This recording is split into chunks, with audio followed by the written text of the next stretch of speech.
और जिंदा रहें ऐसी कोई कामना नहीं, और मरने का कोई भय नहीं। जान बच गई फिर भी काली माँ को धन्यवाद नहीं दिया, काली माँ को। और हम क्या करते हैं, अगर काली माँ की कृपा से कोई कामना पूरी हो गई तो बलिए चढ़ा देते। इन्होंने धन्यवाद तक नहीं कहा, जान बचा दी इनके, धन्यवाद नहीं कहा, फिर चल दिए।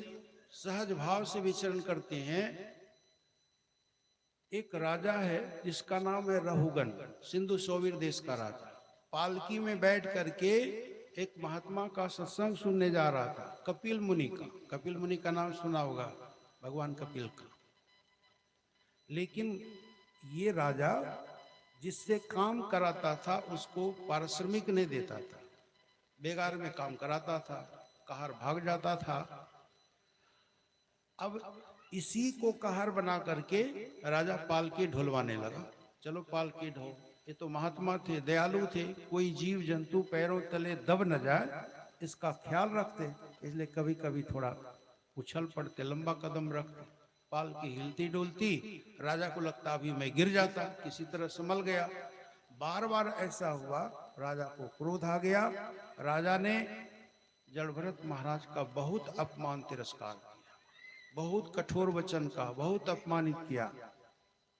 और आखिर में जड़भरत महाराज ने राजा रहुगन के ऊपर कृपा की और उनको आत्मज्ञान का उपदेश सुनाया। महात्मा तो देखो सबका भला ही चाहते हैं, उसका अपमान करो, तिरस्कार करो, वो जानते हैं कि ये अज्ञानी है, अज्ञानी है, अज्ञानी तो करेगा ही ऐसा। हमने सुना है कि ईसा मसीह को सूली पर चढ़ा दिया था, आप लोगों ने पढ़ा होगा ईसा मसीह। तो एक बार तो उनको मन में गुस्सा आया, और भगवान को, ईश्वर को अपना पिता कहता था, अपने को ईश्वर का पुत्र मानता था। तो भगवान के ऊपर गुस्सा आया और वो कहने लगा कि आखिर मैंने ऐसा कौन सा पाप किया था जो मुझे ऐसी सजा मिली, मैंने ऐसा कौन सा अपराध किया था, क्यों मुझे सूली पर चढ़ाया गया। कि भगवान के ऊपर ही गुस्सा हुआ, मेरे साथ ऐसा अन्याय क्यों। थोड़ी देर में भाव आया, हे प्रभु आपकी इच्छा पूरी हो, आप जो चाहो सो करो, मुझे कोई शिकायत नहीं। पहले तो शिकायत की भावना मन में आई, और थोड़ी देर में तुरंत ही संभल गए और कहा कि हे प्रभु आपकी इच्छा पूरी हो। फिर भगवान से ही प्रार्थना करते हैं कि ये अज्ञानी बेचारे नहीं जानते कि ये क्या कर रहे हैं, इसलिए जिन्होंने मुझे सूली पर चढ़ाया ये अज्ञानी है, इसको आप क्षमा कर दीजिए। तब न भगवान की तरफ पूजा जाता है ईसा मसीह को, ऐसे थोड़ी पूजा जाता है। तो कहने का तात्पर्य यह है कि महात्मा तो सबका भला चाहते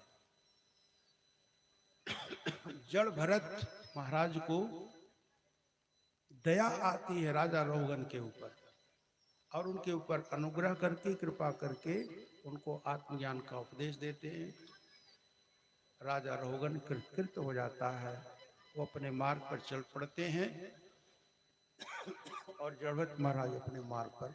इस प्रकार से हम लोगों ने कथा का श्रवण किया। और फिर आगे सुखदेव जी महाराज राजा परीक्षित को खगोल भूगोल का वर्णन सुनाते हैं, सारी पृथ्वी का खगोल भूगोल का, ग्रह नक्षत्र का, सबका वर्णन सुनाते हैं। और फिर स्वर्ग नरक का भी वर्णन करते हैं और कहते हैं जो अतिशय पापी हैं उन्हें पाप का फल भोगने नरक जाना पड़ता है, वहां से फिर वापस आता है, फिर यहाँ जन्म होता है, छुटकारा नहीं मिलता। इसी तरह जो पुण्यात्मा होते हैं पुण्यों का फल भोगने स्वर्ग जाते हैं, और स्वर्ग जा करके सुख भोग लेते हैं, उसके बाद फिर इसी मृत्यु लोक में आते हैं, उसको भी छुटकारा नहीं मिलता। छुटकारा कब मिलेगा, जब मन ईश्वर में लीन होगा, ईश्वर की भक्ति में लीन होगा, नहीं तो ऐसे जन्म मरण का सिलसिला चलता रहेगा। इसलिए महाराज जी ने लिखा है, ऐ पथिक तू